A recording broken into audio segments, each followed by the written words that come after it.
What's up, everybody? Welcome to the No Scrubs Allowed podcast. Seal, how's it going, bud? It's going good. As a football fan, it's going great. As a baseball fan, because nobody gives a fuck about the World Series, and basketball is pretty much over. Oh yeah, Baseball is pretty hockey's much going over. good too. Uh, Baseball's been over. Stop. It wants me to restart my what? computer. Mine fucking all our shit's doing crazy shit. All right.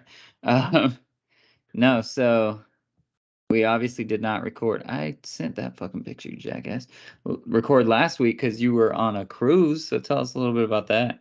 Yes, when we should have been recording, I was literally I don't know why, but we were just chilling off the coast of the Bahamas, just having a good old time. I think I was at the casino this time last week with a good 7 drinks left on the package to finish before I fell asleep. I don't remember uh uh how I how I got there, but I woke up in bed the next day. Nah, I do. Well, the last night was fun. It was a great time. I ate a lot of conch. It sucks that I'm not a picture guy because I wish I would have just like took a couple of pictures from where we sat, and it was cool little setup. I wish we had something like that on the beaches here, but I guess we don't have as much conch floating up on the Mm. coast down here. But dude, like I've always loved fritters and cracked conch, and the difference here is like with the breading they use, right? Because it's all frozen shit for the most part that we get. It was completely different taste to the conch there. I Nice. was a little surprised by that, but it was way better than anything I've ever had conch wise here, breading or not. Baby girl liked it a lot. The conch fritters are stupid. I'm just gonna get crack conch for now on. But yeah, it was awesome. We got a scooter. The lady said she hasn't felt the Bahamas be that windy without a Mm. hurricane since she was like a kid. Like it was insanely windy. There no like really no clouds. It was just insanely windy. It was crazy, Mm. beautiful day, but insane wind. And we decided to rent a scooter. So if we got over 30 miles an hour, it was rough on us. We couldn't hear each other. It was crazy, but yeah, it was awesome. A beautiful time. It was a little rough getting out there, and it's a smaller cruise ship, Mm. smaller cruise line, the Margaritaville at Sea. It's like an older ship. So yeah, for my first time on a cruise, definitely probably the roughest experience getting because we could definitely feel air like right when we woke up. So always this is what I suggest. The biggest thing that I heard was it sucks because this is one of the cruise ship. I guess most cruise ships they dock in, make everybody disembark, and then like 5 hours later they bring other people on. Well, Mm. this cruise ship fucking disembarks at 8 a.m. and starts letting people on the boat at 11. Like like it's a quick everybody off the fucking ship. Let's get some people like if you buy the express thing like we did, let's get some people Right. on this ship. Let's get them fed. Now that I'm thinking about it, that's probably old buffet food that they fed us for lunch. But Yep. I got Clean out burgers. the clean I out the went straight buffet. to the burger bar. But Nice.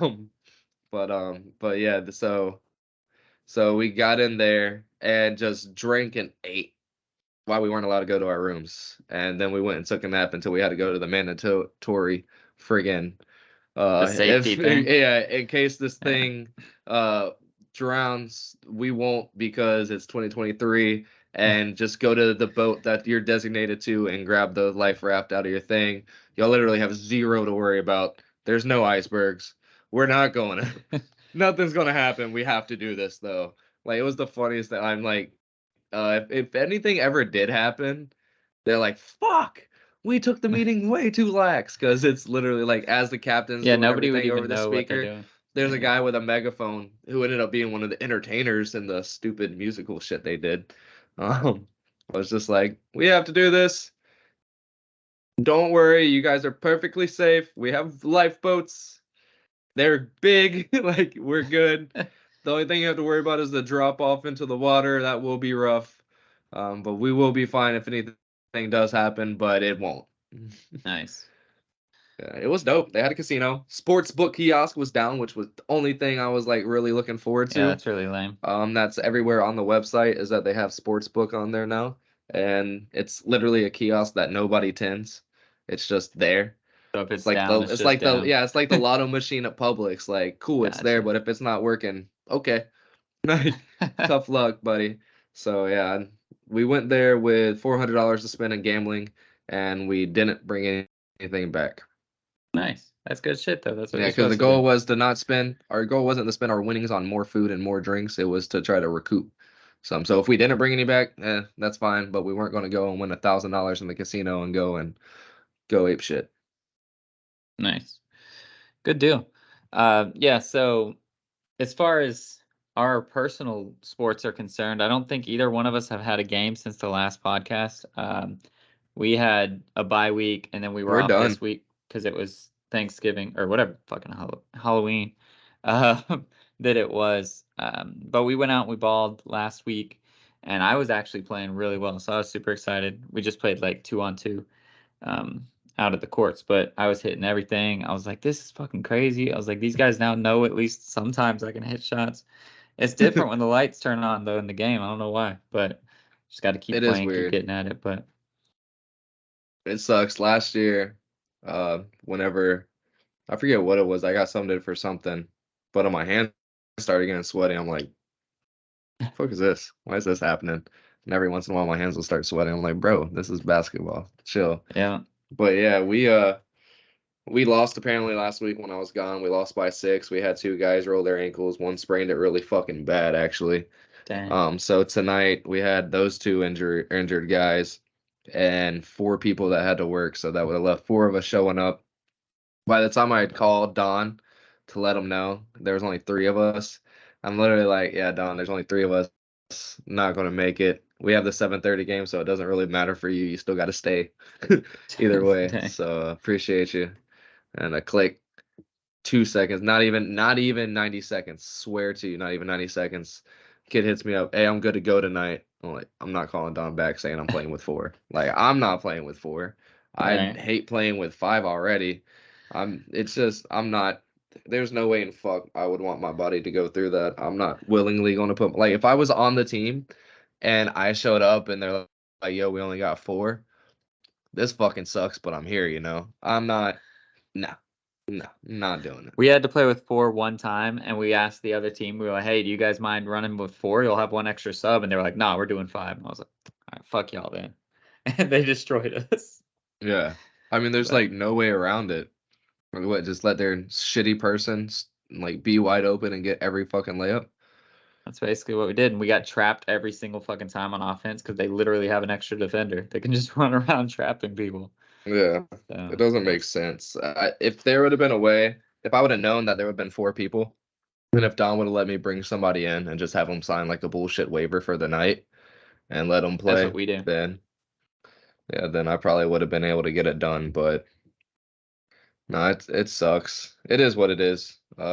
We had a chance to sneak somebody's playoff spot, but not sneak from them, but sneak them away from the playoffs, making them the 5th team. Mm, But nope, that would have we had been one funny. win. It's straight. I don't plan on having a couple of the. I need to fucking sweep under this bed. I just cleaned this room last week before the cruise, and this kid's been in here for all of 3 hours today and destroyed it. Good God. Don't let your kid eat chips anywhere but the table. Even if they're autistic, find a way to make him do it without feeling bad. Yeah, you don't. But You just don't have food in the room, dog. It's easy as but that. yeah, there's a couple of core people I wanna try to keep. I already talked to Don about it. I'm like, do I have to like roll these people over since it was a free agency team? Like, are you like, am I just stuck? He's like, fuck no. He's like, I encourage you to find other people to play with. I was like, all right, Why would you cool. have to roll though? You can bring whoever you want. Yeah, like Yeah, well, I I don't know. didn't. I know that's how rec leagues worked, but just knowing That's how that every league works. They, you don't have he contract. literally could have picked any of the 10 people, to ask them to be the captain, but he knows me and Right. asked me. So just that in itself, like, should I feel the responsibility to bring these guys with me, Hell or no. should I not feel like an asshole if I don't? He's like, not at all. Don't feel like an asshole. So, a couple guys I want to keep. Um, really, I think we could win this league. Probably not because that one team that's full of fucking guys that could be playing Division 2, 3 ball right now. like right now, because they're young as fucking athletic and all over 6'3".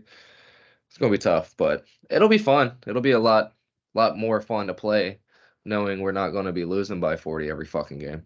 Right. No, that's the way it is. There's a learning curve. Once you find a group of like 7, 8 dudes that are all legit and you start running it back with them, that's when it gets real good. We have a game next week that we better be able to win. If we fucking lose next week, I I'm gonna jump ship, go to a different fucking team because I'm over here trying to get better, and if we don't get better, I'm gonna be pissed. No, I'm not gonna jump ship, but this next team is another winless team with us. So this is the type of team we're supposed to be beating because we're pretty much middle of the pack usually. But it sucks because we are the team that we either beat people by 20 or we lose by 20. We very rarely have close games. It's fucking annoying. We're that dead center gatekeeper team, I guess. But I'd rather have that because the last 2 years of having it that way, of everything being close in the big guys league, and then this year, it's been annoying. yeah, but close games are more fun, man. Especially when you're on the court. You know? So I don't know. Hopefully we win. I'm gonna try my hardest. I've been getting better. I've scored every single game, so I'm gonna try to keep that streak going. And Bro, that's what I'm pissed off about tonight, dude. I was finally like going to be like, fuck it, last game of the season. Like last time I played, I was just more worried about doing that extra shit and being available and shooting the ball when I needed to, and I did. And this week I wanted to be able to get to the line. At least one. I just wanted to get to the line one fucking time. That's what I'm good at. I've always been able to get there, and I'm always knocking them down. And that's something that hasn't been in my game since I started playing basketball again 2 years ago. So I want to get back to the fucking line, bro. I was practicing all weekend. Not all week. I went out twice. But I was going That's all out, weekend? setting hard ass picks, and just driving down and taking it up, pump faking with a left, turn like just doing different things, acting like I'm drawing contact, trying to put it up, and shot probably about 50, 60 free throws. And then that fucking Nice. bro, it was windy as shit, and I think I missed like 5. Not even kidding. And I knew I was missing them because I fucking doing this stupid flicking Do it with the my Jeremy Sohan thumb. free throw where you just form shot. Yeah, that was funny, and that fuck him. I introduced myself to him yesterday because I had him in my lineup, and he blew it for me. But not really. It's my own fault. Whatever. But yeah, it was nice. I've found my free throw again, Nice. and it's a beautiful thing. My free throw's pretty Like straight again too, which is nice. it was crazy. Like when I went and I was like, oh shit, because what I've always done is right here's the center of the free throw. I put my right Mm-hmm. foot right on the right side of it, and then I get my square base. Mm-hmm. Well, on this court, there was literally a mark. I don't know if it was just like paint up, but there was literally a mark right there in the dead center. So Nice. I made it to where I squared up, like right with that thing, right under my cock, right? And just shoo, and like found the little part to put my thumb and my fingers with the crease. And literally, I think I made like 40 in a row. Nice. Not 40, probably like 30. But I didn't miss for a good 5 minutes of Good shooting shit. it, going and grabbing it, throwing a couple layups.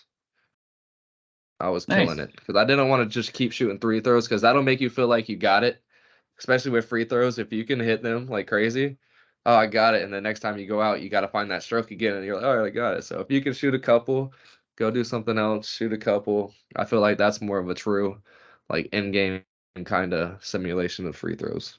Yeah, I shoot free throws as my like rest. So I don't go sit down anymore. I go start shooting free throws till I feel good again, and then I start running again. So like I'll just do drills, and when I'm fucking dead tired, I'm like, all right, you got some free throws then, and I'll shoot free throws. Then when I get rested, I'm like, more drills. I get pissed off when I need water. I'm like, God damn it. I don't even bring water. Yeah, that's how you're gonna cramp up like crazy. Yeah, then I'll get better. Hey, at My least you body, have muscles to cramp up. my body will get I guess I do too. more efficient using the oxygen if I don't give it more shit. What am I, Aquaman? I don't need no fucking water. Uh, I got oxygen. no, so but in the real world, and I guess our lives are the real world, but in real basketball, It's really gotten started. It's a full league. Gert's going now. I've mentioned on the podcast that I'm starting to really try to do the awards myself. Yo, I'm going hard. I'm putting in real work. Uh, it's pretty crazy, but I've got it through October, so I just want to kind of run through some with you as just to kind of talk about it. So it's crazy because I did it. Seal knows I was checking pretty much everybody, making sure that they don't belong in the top 15. And then at the end of the day, And when he says I was checking literally, how many MVPs did you have before you started going down? Oh, you hadn't done it. How many six men was it? well, no, it was the MVPs that I had. It was like Okay. 58 or something. Yeah, I was that's trying to narrow stupid. down to That's 15. So trying to. but I have the top 15, and it's pretty much the top 15 that people could name in their own head. So like I didn't even need to do the fucking stats. Did you knock But Zion off real quick? yeah, Zion, I don't even think was on it. Really? Like there was a baseline that you had to set. Like if somebody's averaging like 10 points, I'm not gonna put them in to even like be in consideration. 2 games I saw Zion play, he destroyed. Well, no, I don't know what he did. I haven't watched him Tonight he play was in any 20, 10, games. and oh, his efficiency is fucking asshole. Yeah, so we were talking, and you were talking about how like Trae Young has no efficiency and LaMelo has no efficiency, but they were currently on my list at the time. Well, now the least efficient person on my list is Tyrese Halliburton. He's shooting 46%, but he's also 20, 12, and 5, and like doing work, running a fast break like crazy. That's not including what just So happened, right? right, so this is just through October. They got routed today, but that's all right. Bad. So yeah, so through October, my top 5. Should I start MVP or end MVP? Nah, and MVP. All right, so I have MVP, Rookie of the Year, Defensive Player of the Year, and Sixth Man. And then at the end of the season, I'll get All NBA, All Rookie, and All Defense. But obviously, that's pretty easy to pick. If I have 15 MVPs, the All NBA, since it's positionless, should pretty much be those 15 people. So I just have to sort out who is first and second and third team. But anyways, so starting with Sixth Man, this is through October again. I'll tell you the top 5 of everybody, and then I'll give you kind of like a surprise that I'm seeing on my top 15, and we'll talk about what we think they can do. But Sixth Man and Defensive Player was the fucking hardest to do. It's stupid. Sixth Man is stupid because you never know when they're going to start and not start like 4 games into a season. So that was kind of difficult already. But Defensive Player of the Year is fucking stupid because one game Chet can have 7 blocks, and then it looks like he's the fucking best defensive player in the world. And it's hard because it's like, well, do rebounds count? Well, sure, rebounds count, but I can't just make rebounds count when you're looking at a stat because some could be offensive, some could be wide ass open rebounds that don't prove that he's a good defender. Maybe it's a rebound because Chet got a block, and so some other guy got the rebound, so now he has the rebound. It's like, so it's weird. It's hard to do, but essentially for these first few months, I'm just trying to figure out a list of players that I need to go onto League Pass and watch. But anyways, the top 5 on Sixth Man of the Year, 1 through 5 right now is Caris LeVert, your guy. There you go. Malcolm Brogdon from Portland, Tim Hardaway Jr. from Dallas, Brandon Miller, a rookie, pulling up Sixth Man right now from Charlotte, and Kelly Oubre from the 76ers. So that's a shooter. A bunch of scoring. Scoring is obviously gonna reign supreme. But Caris LeVert is actually doing kind of everything, and that's why I have him on there. He's scoring pretty good, but it's because he got to start a little bit. But he also has 5 assists, 3 rebounds. He's got some steals, got some blocks, a little more defensive stats than a lot of the other guys that are coming off the bench. So I know you've probably been watching some Cavs games. Are you impressed with LeVert so far? I know you normally don't like him. No, that's not true. But real quick, I thought of something funny because Brandon Miller isn't somebody who he had nothing to do with any of that. For one, allegedly. For 2, he had nothing to do with being a shooter. That's not allegedly. That's a fact. And he's just really good at assisting shooters shoot. You know, he helps. He's shoot, shoot. All right, I'm gonna stop being a fucking piece of shit now. But yeah, Caris, I have never disliked. It's just the fact that the man put up 48. I think on Boston and the Garden, as a New York Net, Brooklyn Net, fuck, as a Brooklyn Net, and then hasn't came anywhere close to it until the other night when he put up 31. Um, but yeah, I'm excited. He came back tonight off the bench, did work. Um, he's finally coming back into his own. I think that's what Spida does, is just brings confidence into these guys. I think Karras came in with confidence, but coming over. Wait, was he with Brooklyn? No, I think he had gotten traded to Indiana, and then we got him from Indiana. I don't give a fuck. Either way, he put up 48 points on somebody's head, literally the game before he got traded. Bomb. And I think he had 35 the game before that and just hasn't done shit. But I think he has his confidence back. Spider's really got this team cooking. Everybody. Max Struess has been a baller. It is George. Nang has came out and done really good as well. But yeah, it all goes through Karis LeVert in that second lineup, the reserves that come out. It all goes through him scoring wise, and I love it. And I think that's going to be a great fit going forward whenever we get DG back. Tonight, Dean Wade started and Karis came off the bench. That's what happened last game. That was so bad. Dean Wade is not playing well right now. No, when Karis wasn't able to go the other night, Dean Wade got the start, and that they went with that same thing again, and it almost demoralized us. The only thing is, the Knicks, Julius Randle's good. Mitchell Robinson, right? Mitchell Robinson's Yeah, his he's name? a beast. He's really fucking good, but for some reason, those two together don't make that paint really fearful, right? Like it's not a boom, oh my god, I'm scared to go down. No, Dean Wade is a guy that can not look too shabby. He wasn't the best. You want somebody else to be in there, but you're not throwing in the white fucking towel.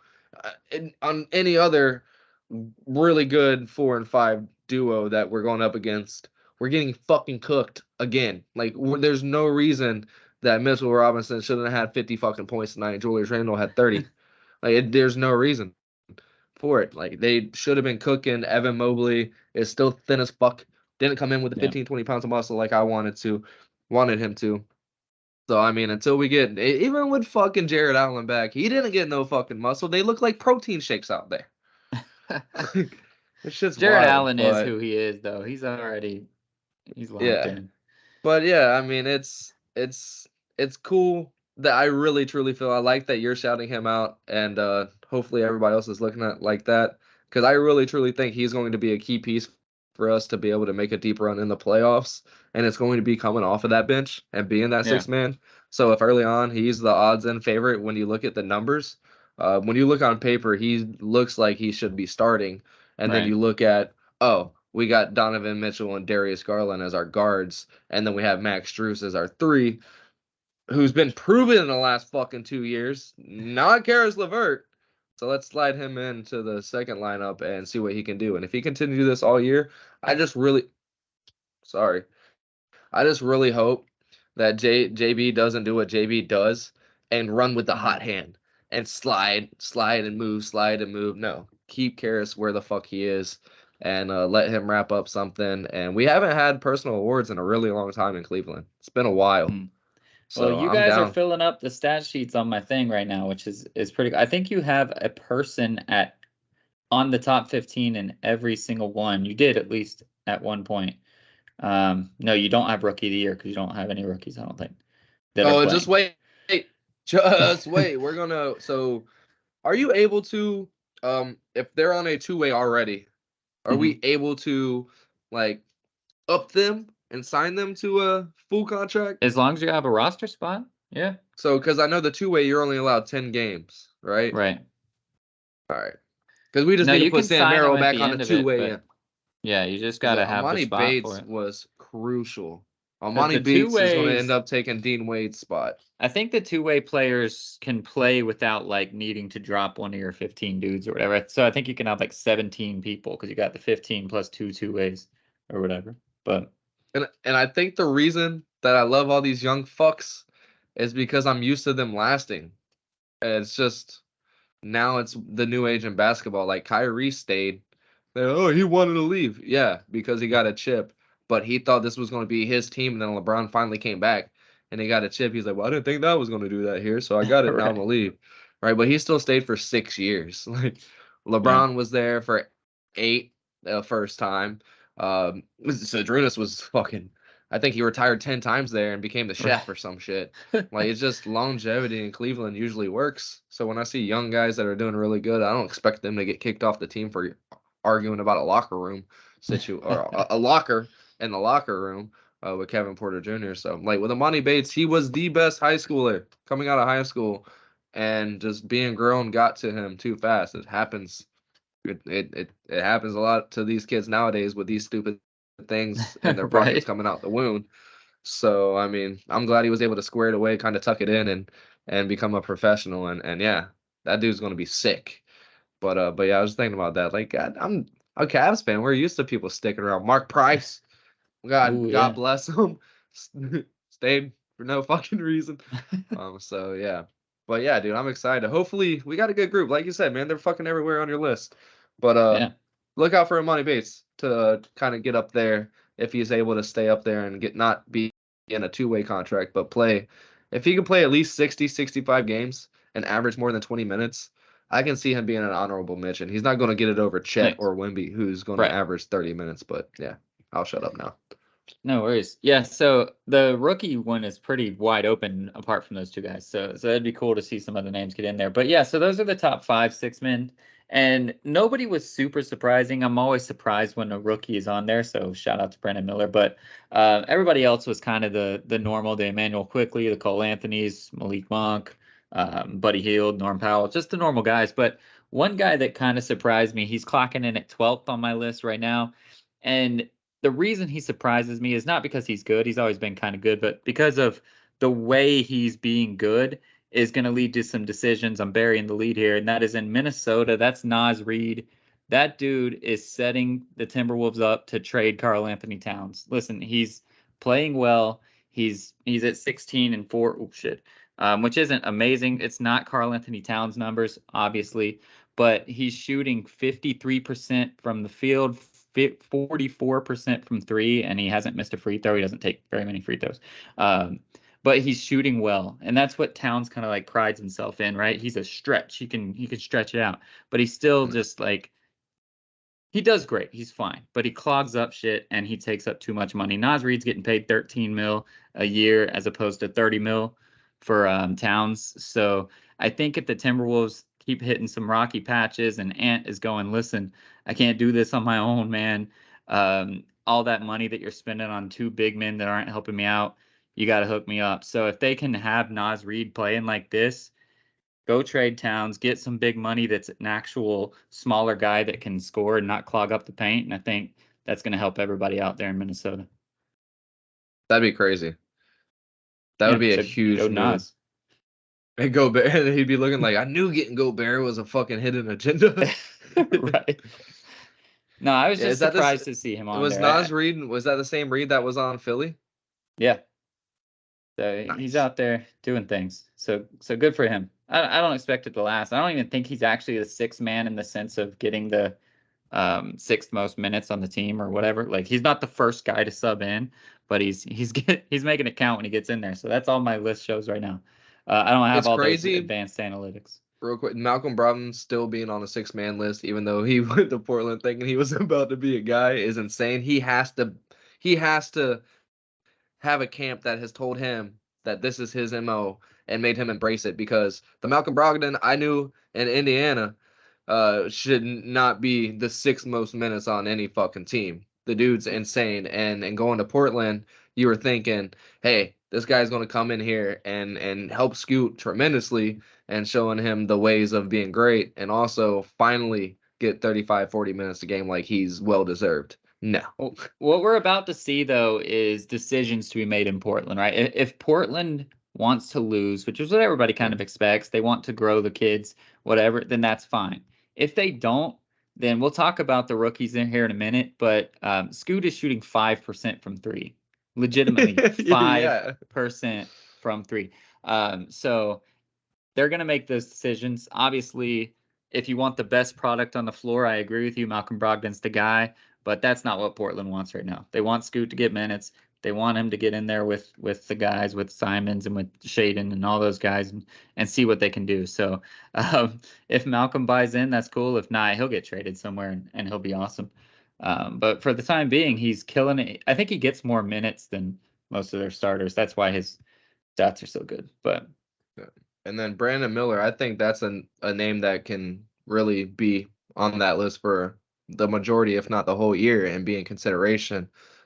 If that team's able to take any kind of a step, because they are pretty fucking ass right now. Well, you don't have to take steps too much for 6-man, luckily. Yeah, absolutely right. But yeah, I'm excited to see what Brandon Miller's able to keep doing, because he's been really fun to watch. Whenever LaMelo gets out of that game, you're used to that team kind of taking kind of a lackadaisical break, and there's no real show to watch. But nah, Brandon Miller's been able to keep that going. And I'm sure Michael would be proud if he didn't make too many bets in his life to have to sell the team to cover up for him. I mean, he's still going to be that, like, face of the team no matter what. That's crazy. Did you hear that, though? He Yeah. made bad bets in golf or some shit. Like, Yeah. some weird thing happened. He had, like, millions of dollars of owed bets, so he had to sell. Yeah, that's what Poor you got to do, Mike. man. At least All he's he's not got to do Tiger. is sell like 3 more shoes, and he's probably good. Yeah, so moving on to Defensive Player of the Year. Like I said, Defensive Player of the Year right now is skewed by big games. When there's a big game, that person shoots to the top, no matter what. So it's still kind of crazy, but the top 5 are pretty expected, honestly. Well, the top 2 are pretty expected. There's also 2 rookies in the top 5. I'll give you 20 guesses who they are, and you'll get them right in the first 2, obviously. So the top 5 are Anthony Davis, Joel Embiid, your guy Donovan Mitchell, who's holding it down for the small guys right now, Victor Wembanyama, and Chet Holmgren. So those are the guys. It's so hard, like, legitimately, to compare big guys to small guys. Donovan Mitchell is a hawk right now. He's stealing everything. And then you get Chet get 7 blocks, and you're like, shit, who's better now? Like, what is it? I know you don't like Chet for some reason, but Well, he tweeted out saying he should have had more. Shut the fuck up. Let the fucking statistician do his job. It's not like our rec league where you have some lady on her phone and I have some dude that only keeps fouls. Like, these people were getting paid at least $60,000, $70,000 a fucking year to travel around to NBA arenas and do this. Yeah, but all that's gonna do is gonna get him fucking swatted, bro. Like, when he goes up against Joel Embiid's gonna be like, you know what? Fuck this kid, and he's gonna work it. Or whatever statistician's working the game that night is gonna be like, I don't think I saw that one. But yeah, so Donovan Mitchell is essentially, I don't know if he's leading league in steals. I think he is, but he's leading my list of people in steals at 3.3 a game, which is fucking dope. And then you got Anthony Davis at 2.8 blocks a game. So it's really hard to measure those people. But I've watched, I think, 2 Cleveland games and 2 Lakers games, and Anthony Davis just has more impact on defense with the eye test. I haven't pulled in the eye test too much yet since I haven't got to watch everybody, but that's why he's topping it out. But when you look at the guards, I mean, I was surprised to see Donovan Mitchell there. I know nobody watches Cavs games really, and everybody just hears Donovan Mitchell, and it's the guy that can go score 50, 60, 70, whatever points, right? But he's been playing defense. Is that typical of him, or is he just taking a step this year? No, when you think of Donovan Mitchell, you don't think defense ever. That's probably one of the only knocks on him in Utah. Is like, yeah, he's great. He's putting up 40, but he's also allowing everybody else. What was it where they went game 7? Who was it against? Jamal 3 Murray. years ago? Yeah, Jamal Murray and the Yeah. Nuggets. Yeah. Like, he let Jamal cook against him and pivotal. I think it was game 6 when they should have closed it. But yeah, he's just never been known for his defense, and I think that's something that he's put pressure on himself and has really came out. And knowing the way this team is, knowing that we're going to be in games, like, we're a great defensive team. We're going to be in games that are both teams are under 100. It's going to happen. I think it's happened 2 days in a row against the Knicks. I don't know the final score tonight. But it's going to happen. Like, you can put up 70, that's cool, but we're the fucking Cleveland Cavaliers and we don't score 120. I don't care. We can't put up another 50 points. We're going to put up another 20 the whole goddamn game without you. It's just what we do. So I like it. Everything, like, if he's going to make all defensive team. I I truly believe that this year with the mindset he has, he's attacking everything, bro. He's going after rebounds like crazy. He's making people redirect shots. Like he's crashing. He's giving people wide open shots because he's making damn sure. Gotta make damn sure. All right, sorry. We're not taking back Sunday right now, but he's got to make sure that they're not getting to the rim. He don't give a fuck. Give up an open three, but if he sees somebody do a backdoor cut, he's collapsing and he's fucking jumping 50 feet in the air, even though he's only. I think he's like this much taller than me. Maybe he's in Yeah. at 6 foot. So yeah, I'm like 6'6.5", 6'1" in shoes. So yeah, he's like this much taller than me, maybe. Yeah. And he's swatting the fuck out of everybody. He's getting rebounds. He's really a paint protector in every way. No glass cleaning, as far as boards, not letting you get to the rim easily, not fouling a lot. I think that's a big thing that you have to give to Donovan Mitchell because a lot of these guys, Joel Embiid, he'll foul out a game or two a season. It's going to happen. Giannis, it's going to happen. He's going to foul out. Chet is definitely going to either get thrown out or fouled out in games. Wemby, I don't know if Wemby will because the league loves him and doesn't want that to happen. But like the way Donovan is able to do it and stay with 3 or 4 fouls a game is insane.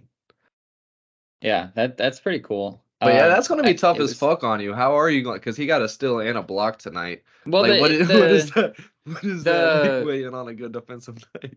he's averaging a block a game. So through the I think it was 3 games that you guys had in October, he's averaging a block a game. So That's going to be probably the toughest one for you, I think. it's going to be a lot more helpful when all those like second spectrum bullshits and stuff come out, and you can look at like opponent's field goal percentage and when he was the closest defender, what happened, blah blah blah, all that shit. So Yeah. I'll have to really dig into those. But yeah, just that one's going to be the most eye test, I think, out of all of them, because once I get a good list and like the year turns over and it's like January and it's starting to get pretty good, I'll go and I'll be like, listen, uh, the Cavs have a game against who's another guard on here, Toronto with Scotty Barnes. I want to go tune in and watch how these two guys play defense and really see who's more Scotty Barnes impactful. isn't So, a guard. yeah, whatever. He guards all kinds of people. I was just looking quickly. There's not really other guards. Okay, Derek White then. When you guys play Boston, How about I'll his go there. hairdo, my boy? Hey, I love Oh it. my gosh. I think he's trying to blind defenders. But yeah, so Donovan was really the biggest surprise for me. And like I said, when those special stats come out, the stats might show that he's not as good as he looks on paper right now, but maybe he will be. The only other surprise that I had was a guy who is a rookie, and so he's surprising to me because I had no clue what to expect. I texted you and I asked, "Have you watched Detroit?" This is not about Jalen Duren, even though he's awesome too.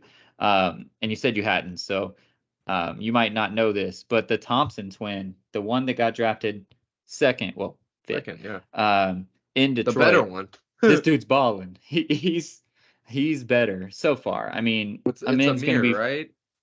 It's the Marvel. Oh, it's Asar. a seer? Um, Amin is supposedly the better one, but he's shooting like 5% also. I think now he's shooting a little better than that, but it's not good. He's shooting 20%. Asar is shooting 30, so he's not doing great either. But he's a defensive guy, man. He's 15th on my defensive player of the year. He's not going to make it. He'll drop out. He didn't have a great defensive game tonight, but he's active. He's doing things. He doesn't care that he's a rookie. He wants to get out there and do it. And then the guy I told you about, Jalen Duren, is also just a dog out there doing things. So it's exciting to see what Detroit's doing. We know that Monty Williams is going to coach these boys well, so that's exciting to see.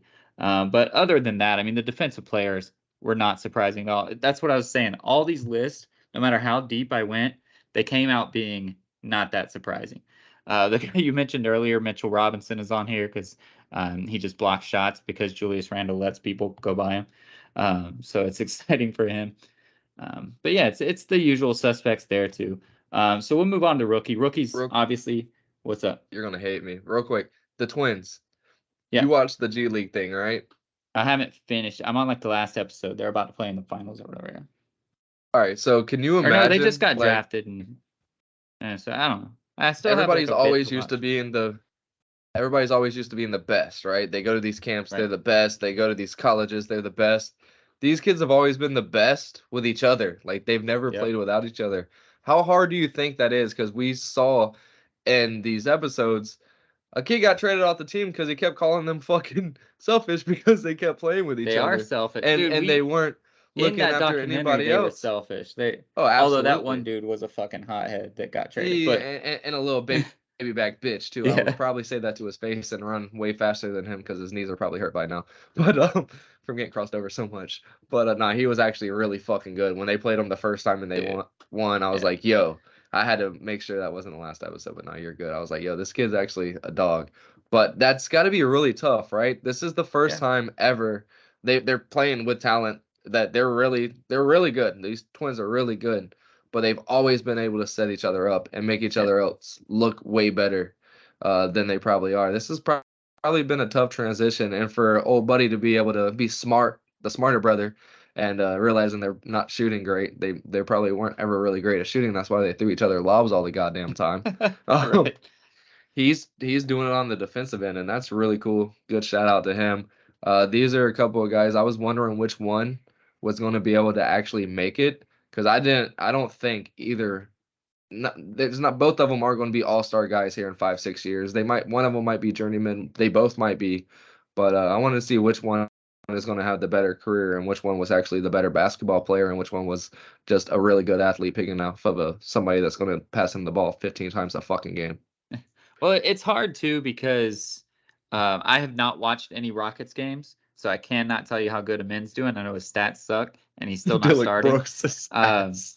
but but it's going to be easier for Asar, right? Because Detroit, while they also suck, they have more pieces. They have a better coach. They have a trajectory that they're going on. Houston has just a bunch of kids out there playing fucking AAU ball right now.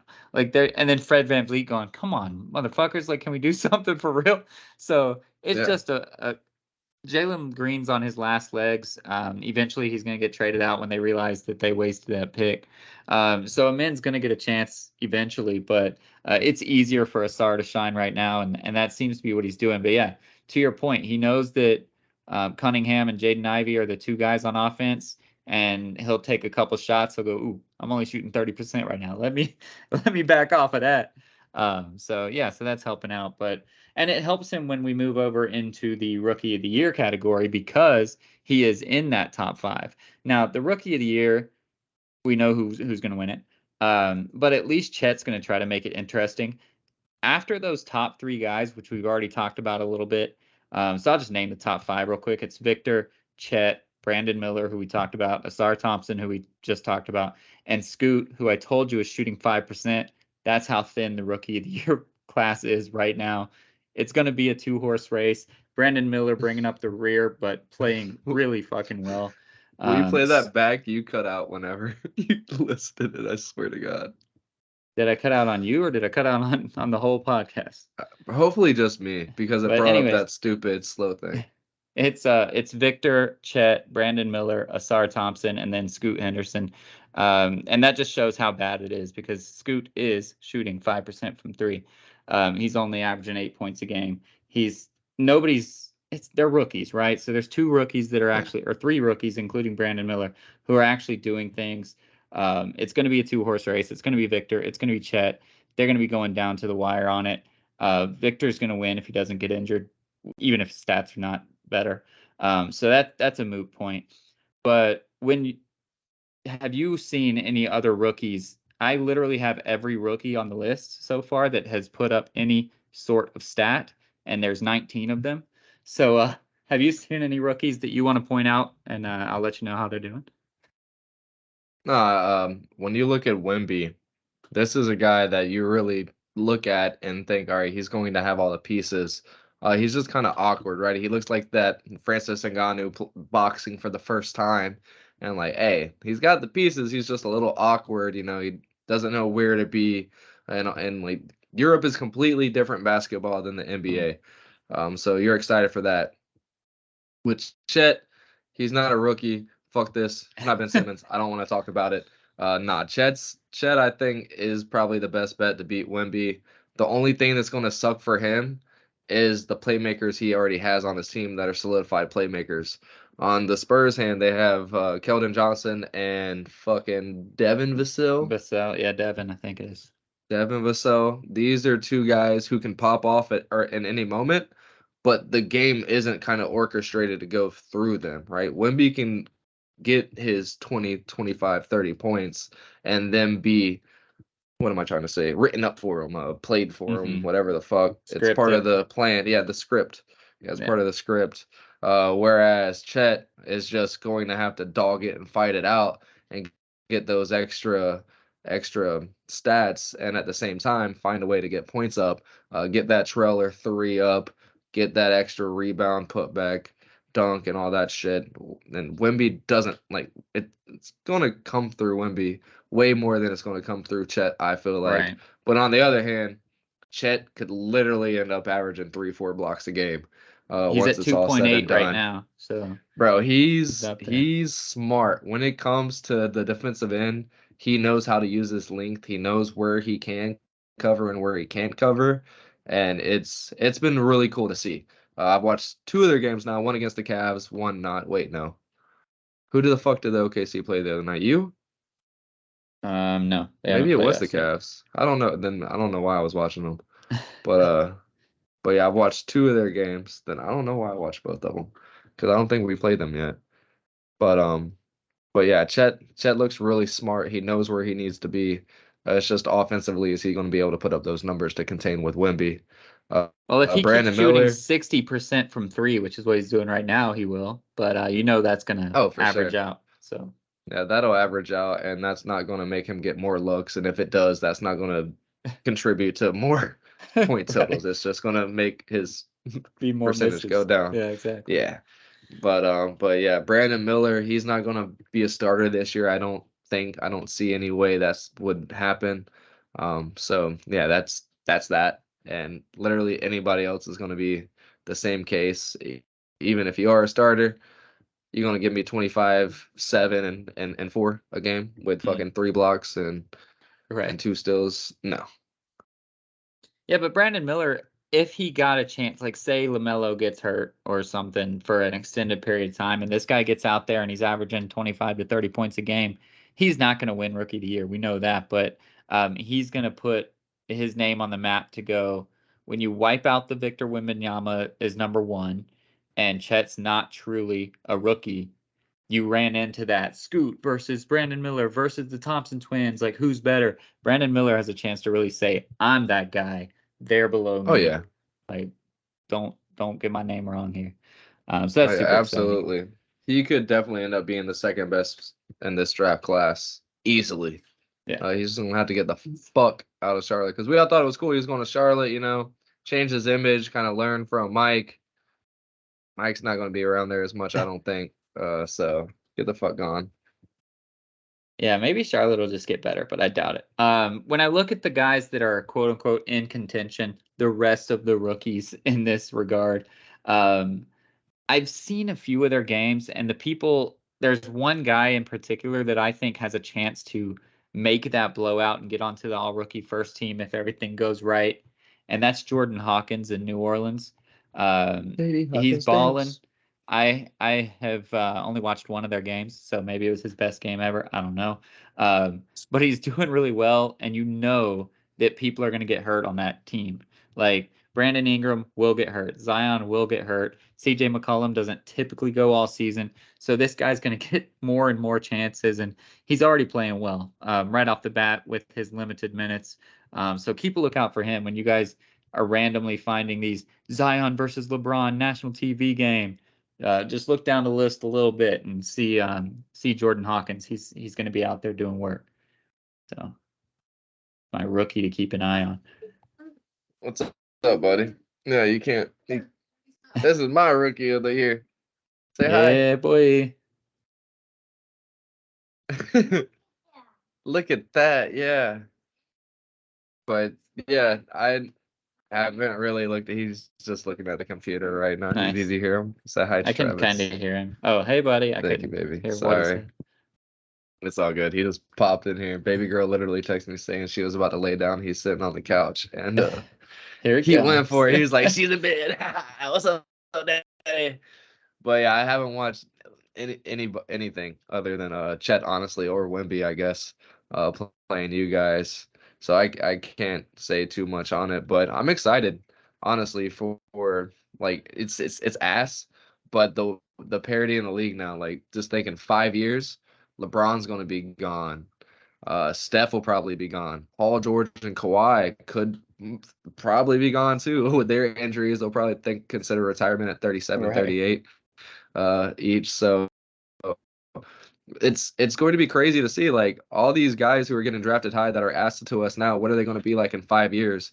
And I know I keep tooting his horn, but I'm really excited to see what Brandon Miller is going to be able to do. This rookie class isn't too great. It seems like right now, it's very high-ended and Yeah. Wemby and Scoot when you look at it. But I think there's some guys that are really going to be able to snap. Amani Bates being one of them. But yeah, Brandon Miller is going to be that guy. I can really see him growing and being maybe not a franchise like superstar, but like one of those old school guys that you be damned if you get rid of. Mm. Like a Jimmy Butler. I can see Brandon Miller being the next age Jimmy Butler. Nice. I like that. Also, another guy to look at. I left him out or in my brain until just now because his stats are trash because he was the guy that they would put in at the end for like 2 minutes. So he had a bunch. I think he had like 3 straight games of zeros. So his stats are trash right now. But at the end of November, check him out because he got his first start today. And that's the guy that played with Victor in France, Bilal Koulibaly. Hey, Koulibaly. We talked about him in the draft because he just shot up the boards, and we were like, is it because he's playing with Wemby and people can kind of see what he's doing now? He went to Washington, which is sucks. That's a shit show, but it allowed him to get a start, and he put up some good numbers. I didn't like watch any of the games. I haven't seen him yet, but when I was doing my little breakdown, I was like, oh shit, he got a start today. Oh, he actually got some pretty good numbers. So we'll get to see what he can do now that he gets to play. That's So dope. I I'll saw watch that too. like a meme. It was like Jordan Poole really went and got $120 million, an NBA championship, and now gets to play my career in the Capitol, hanging out with who was it? Hanging out with Barack Obama. Did you see the one where he like ran out and like kind of faked a pass and then shot got blocked by Porzingis? Because he like stopped the fast break. And Bro, literally every clip I've seen of Poole so far, and Kuzma's hair is disgustingly bright, but it's been just Poole looking fucking stupid, and then everything of Kuzma has been like an air ball from 3. Like, yep, it's it's crazy. It's amazing. I'm here for it. Like this is a team who's always been on the brink, the fringe of being a playoff team, and one swift offseason, they have became the bottom barrel of shitty highlights for the rest of us Yep. to enjoy. I'm excited. Like I Yeah. genuinely appreciate it because they've always Gilbert Arenas, John Wall, they've always been that team that's almost Right there. there. And Yep. they said, bah, right in the foot. It's great. Yeah, so let's quickly breeze through the MVP so we have a little bit of time to talk about your Jags. The Bucks don't do anything and don't deserve anything. But the MVP is still up in the air. It's still moving around, but 3 people are moving themselves up out of the water. And so currently the top 5, bear with me on 4 and 5, by the way, but Luka Doncic, Joel Embiid, Nikola Jokic. 4th, this is not a homer pick, but it's Devin Booker just because he hasn't played any more games. And the first game that he played was really good.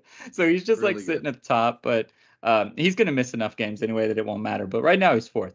And then Tyrese Maxey is the guy I have at 5. He's balling. He's doing his thing. A lot of that's because of Joel Embiid. A lot of that's because he wanted to show out that they don't actually need Harden. But Tyrese Maxey's doing work right now. And he's at 30 points, 6 rebounds, 6 assists, shooting 50-50-90 right now. So like he's doing his thing. Everybody was talking about a Maxey boom, right? Like that he was going to step up this year. So far we're seeing it. Hopefully he can keep that up. Not that I like Philly, but hopefully he can keep it up. I like Maxey. Yeah, Maxi has been doing lots of work, and I'm not surprised by it. We heard last year that he was probably going to end up being traded because he was so good, and they had James Harden, and they thankfully kept him because he seems to be that piece that's going to keep them around and in playoff contention as far as guard play is concerned there in Philly, because they don't have really too much of it now that Harden has gone outside of him, and he's like you said, that guy that's not just going to sit around and score. He's going to go in. He's going to get boards. He's going to be gritty. He's going to look for you. He's going to find. He's going to make those assists. And it seems like the way they played last year with him in, opposed to Harden, who led the league in assists, they don't have to be that half court team. They don't have to sit there and break down the defense and get a Joel to his spot. If they get the rebound, sometimes it's Tyrese. They can just put in, bro. The hidden gem to this has been Tobias, who you probably still don't like and still think he's a good player, but he's been insane with able to get it out and get them horses racing. And Tyrese really is able to still at least 5-6 possessions, 10-15 extra points a game just by the way they're able to press teams. So yeah, maybe he's not going to be in MVP consideration at the end of this because he's not Joel Embiid on the Sixers, but he's going to be able to keep this time to pace up. I think throughout the whole season, he's a great player. And if he can keep this high motor throughout, those numbers are going to keep producing. Maybe not 30 a game whenever they get Marcus and Nick Batum and all these guys that can easily snag 15, 20 from the lineup. Then everything's going to sell itself. But also at the same time, is KJ Martin a guard? Like, did they get a guard back in this trade? I don't Like, know what KJ Martin is. Is he going to get more minutes and more touches out of this? Like, is this only going to get better for Maxey? Like, we'll see. But yeah, I'm excited for what he's been able to do to start. And this trade, I think the Clippers are going to end up losing this bitch by far. They gave up too much, too many people, and like PJ's a good player, but he wasn't the most needed piece on the Sixers that was actually playing. So I think the Sixers next year, 2 years from now, they're going to be like, yo, we fucking fleeced the fuck out of the Clippers. For sure. So then my surprise, actually, I'll run through all of these guys just so we have, since MVP is the most important, we'll have a whole top 15. But my surprise pick really quick is a guy that started out on my 6-man list and said, fuck this, I ain't no 6-man. And that is the surprise of the entire league. That is Cam Thomas. That is the Brooklyn Nets. This man, I mean, obviously he's not going to keep this up, but he's like one of the first guys because you don't do that. You don't average 30 points or you don't score 30 points per 82 games. You just don't do it. Is this not the same man when KD got traded to the Suns and said, bitch, we gonna keep scoring motherfucking points? Is this not him? This is him. Is this not him? Oh, it is. He's scoring fucking points. Is this not the same motherfucker when we were doing NBA basketball fantasy? You said, I'm getting him. It's not the same man. So why can't he can score 40 a game if he wants to? He can give up 10, 15 times a game if he wants to. I don't know how he can jump up and grab 15 boards if he wants to. You dribbling him? 5 steals games if he wants to. No, I'm kidding. No. I don't think you want him to shine. I don't think you want him to shine because he should be wearing a purple and orange jersey. That'd be fun. No, that would be cool. I just think he's blowing up. But no, I really do think it can continue. Like, this kid's a beast. He's a baller. He's going to start. He's going to have to start every fucking game. If they try to, game. If they try to slide him back, then they're gonna be everybody. We're investigating. Yeah. Fucking everybody investigate. Bijan got a headache in the NFL, and they're like, investigation. What the fuck? Even you were 0.3 points. But yeah, there's no way, unless Cam gets a migraine or a headache, he should be starting every game for the rest of the season. Why can't he? You know, like, it's the Nets. I don't think they were given the hardest schedule this season, right? They don't have to play the leaders of the divisions of all these people or however the fucking extra scheduling works. Like, they don't have the hardest matchups. And their other guard doesn't want to score. Like literally, Ben Simmons does not want Ben to score. Simmons is So like, I will get you all the assists, I will get you all the boards, but I'm Exactly. only giving you 8 points a game. I will not be scoring. Thank you very much. So yes, let me read through these top 15 and we can move on to the NFL. So I have Luka, Joel, Nikola Jokic, Booker, again, he'll be gone soon, and Maxey. Then Donovan Mitchell, the best losing record man on here. Tyrese Halliburton, De'Aaron Fox, SGA, Curry, Tatum, Anthony Davis, Paul George, Cam Thomas, and LeBron James bringing up LeBron 15th place. James. I wish he wasn't, but he does things. That's just what You he could does. sub him out. So yeah, he's gonna always have stats because that's what he cares about. So yeah, so let's shift gears, but I'll be doing that all season. We'll just every few weeks we'll kind of do an update, maybe once a month, maybe for the end of the month, and we'll just let you guys know where we are. But yeah, let's shift gears to the NFL. The Bucks have officially finally decided to tank. I don't think they've decided to tank. I think Baker decided for them that it's time to tank. They could easily But win the division still. but at the trade deadline, they didn't do anything. And this team's not good enough. I mean, yeah, like you said, they could be good enough to win the division, but they're not good enough. They know they're not good enough, but they're also not bad enough. So we're gonna be that mediocre team, which really fucking sucks. I know you've felt that before. The Bucks are either usually really shitty or really good. They're not usually mediocre. So I'm pretty pissed that they're gonna be mediocre. But yeah, it is what it is. But how's your team doing? They're on a little streak, right? Yeah, we're doing good. We won 5 in a row. I was hoping, yeah, we have one of the second best sack leader in the league right now, in Josh Allen. But our quarterback pressure has probably been our biggest thing. We give way too much time to the quarterback. So I was hoping we'd get something done with that. But no. We went and got another fucking lineman. So we drafted a lineman because Cam Robinson got fucking suspended. Hmm. Now we've had like 8 fucking injuries on the line, so we had to go get another lineman from Minnesota. So instead of getting Daniel, whatever the fuck you want to call the Danielle hunter he is, Yeah. yeah, we fucking couldn't get him. We had to get their fucking guard, who's a great guard. But no, it's annoying. It's so we're playing fucking the 49ers out of the bye week who just got Chase Young. Like I know. this Like, shit, oh my gosh. this How do the shit sucks. 49ers keep doing this shit, man?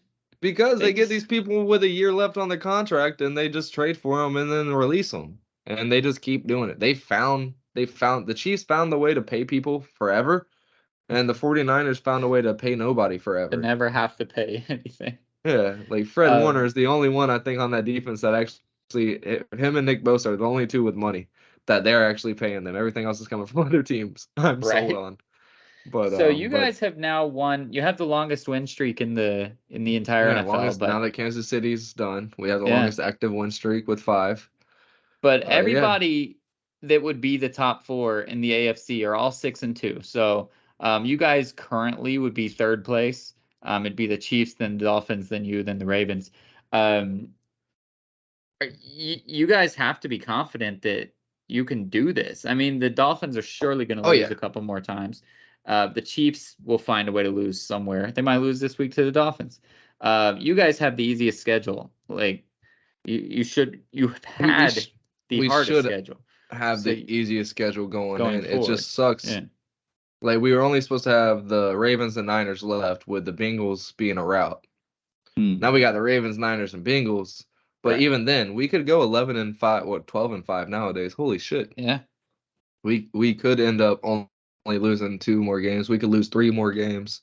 But yeah, it's wild to think about us being able to fight for that 2-3 seed, maybe even a 1 seed if these Dolphins and Chiefs start losing more games. But Well, shit, one I of guess them's even losing the this week, yeah, obviously. even the Ravens at fucking 9:30 in the morning. That shit's so stupid. Yeah, I guess 6:30 the a.m. out NFL here, didn't baby. think about the Dolphins being this, but that's a lot of offense to be waking up to so fucking early in the Well, morning. they went to Germany on Tuesday though. They got a nice little head start. Well, yeah, for them, I'm not talking about the Uh, players. I'm talking about uh, the fans who have to. You have to wake up at 6:30 in the morning if you want to watch 2 of the best offenses in the league. That's wild. yeah, That's crazy. one of the best But games of the your ass year will be on up 30 paper. minutes later to your alarm because you're a fucking weirdo waking up that early on Sundays. But yeah, dude, I'm excited for it, man. We have a really good coach. We have a really good core. We do cough the ball up a lot.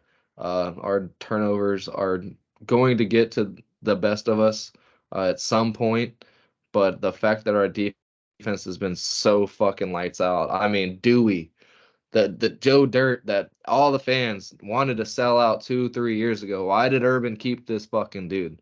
I was ready for Andre Cisco to come in, just because we needed a viable safety and pass coverage. Ha! This motherfucker comes out and gets an interception. Dewey does, because Andre Cisco's injured, and steals the towels right out of the fans' hands and starts waving them around the fucking field. Yeah, I'm pretty confident in our defense, but our offense, man, we got to figure out these turnovers. We can't turn the ball over 3 times a game and expect to win all of them. We just can't do it. We can't go. We got 3 field goals again in the red zone. We can't do that. If we want to win a Super Bowl, we're going to have to clean that up. We have the pieces to get the shit done. Like, obviously, we can win the games, we can score the touchdowns, we can get the points. We just have to clean that shit up. Can we? Yeah. Do the Ravens have these problems? Maybe, probably. Everybody does sometimes, but Right. you just see the national media always talking about these freight trains and these big wins and all that shit. And we haven't seemed to solidify like a big breakout victory yet this season. And that's the concerning part. I mean, we're always trying to cover our tracks and scratch and fight to the end. And that's meant for the playoffs. That's not meant for these fucking Pittsburgh Steeler random ass fucking teams who don't have a fucking leg to stand on, and Hey, the their Steelers are a own playoff fucking team right team now, hates their bro. offensive coordinator. Bro, that shit's so stupid though. Like we should have beat that team by we literally should have been up 21-3, 28-3, but we got 3 field goals and Trevor threw a pick on 1st and goal at the 3-yard line. Yeah. Like that's the shit that's gonna shoot us in the foot. But is it fun? Fuck yeah. We're fucking 6-2. Well, The it pisses me off that you That's the covered coolest shit to because say. I had the Pittsburgh Steelers +8, and you guys decided to kick a field goal in the fourth quarter. I don't know how much time was left, but you kicked a field goal with like 5 minutes left or something, and I was like, "Fuck you guys!" No, I there's had plenty them of time left. +8. We had to go up 10. I know, but I was mad. We I tried wanted to you to try to go score for it. and I got wanted another you to try to fucking field go goal. for it. Like, it's But just crazy, dude. It's insane. It sucks how many fucking field goals we kick. And I don't have Brandon McManus in my fucking league. I have Dicker the kicker now, and he did pretty good. Good job. So of all the teams that are not currently in the playoffs, we're pretty much at the halfway point. There's no halfway point now because the NFL's stupid, but we're pretty much at the halfway point. So of the teams that are not in the playoffs, I'm sure you can rattle them off the top of your head, at least close. What team are you expecting to kind of make a turnaround, be your sleeper pick for the second half, just run to the playoffs? Easy answer. Bengals. They're not in the playoffs right now. That's true. But they are 4-3, so they're gonna easily. But it's crazy to me the Saints are where they are. Like it's crazy that they are where they are with Chris Olave. They have Kamara, Alvin Kamara. They have Michael Thomas. They got Derek Carr. They have all these beasts on fucking defense, and it's just not. So I think that's a team that can figure it out and to kind of get it going and get it together.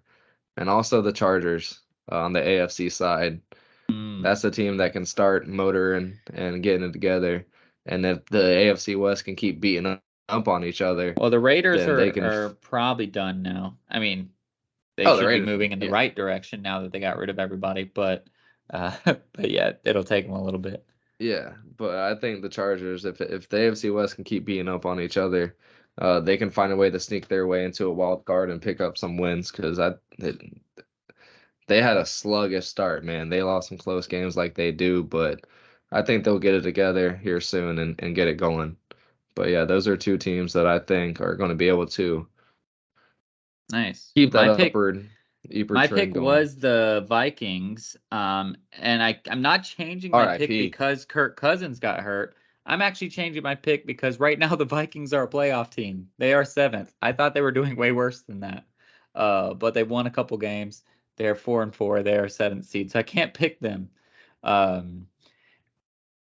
the only team in the NFC that could potentially make a run, honestly, like the NFC teams that are not in the playoffs all suck. So I'm gonna have to go with the Rams, and obviously that's contingent on Matt Stafford being healthy and Cooper Kupp figuring out what the fuck's happening, because he's not playing well. That's the only team that even has the talent to put together wins. The If Saints don't have the talent. no, fuck I them. just talked about I'm the not picking a offense, Saint. I'm not bro. picking the Saints to do shit. Marshawn Lattimore, I'm not Honey picking the Saints to Badger. do shit. What's it? Cam Jordan. They got Cam Jordan's like monsters. 45 years old. Yeah, And so is then Tom Brady, and he got you a fucking chip. and then on the West, I'm sticking with the team that I said 2 weeks ago that I don't think has won since I said them, and that is the Houston Texans. I'm still gonna hang with them. I'm hanging on there. Stroud will get his shit together, and they'll get it figured out. When what's You his think they name? can make the Tank Dell, playoffs? Tank Bigsby, whichever one you don't have, they have the other one. Tank Dell. And he's good. I'm just saying, I have to pick a team. I They made don't the have stupid a thing. defense or a running game, my boy.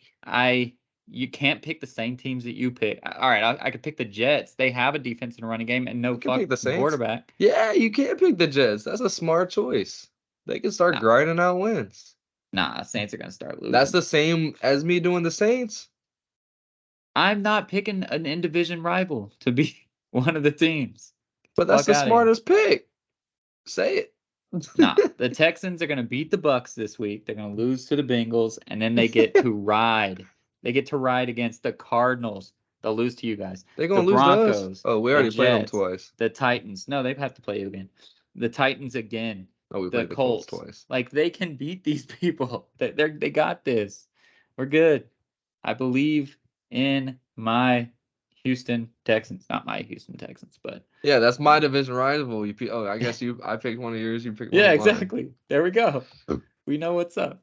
All right, so let's get out of here. What's a shout out? Obviously, shout out to the Texas Rangers. They did it. Corey Seager, my guy. I don't know if Thank you, he got the Jesus. MVP, but if he didn't, he should. Um, but they won. Yeah, It Seager won't named be World the Series MVP. Adonis. So, well, he got hurt. Adolis Garcia or whatever. Oh, he did. He didn't play the last 2 games because he got hurt. Oh, boo. But yeah, Seager, Dodgers legend, lives on. Thank So God the boring um, ass World Series is over. the lowest rated World Series or lowest watched World Series in the past 23 years or whatever, so since 2000. Could you imagine all the people that So put in for ad placement for this before the season?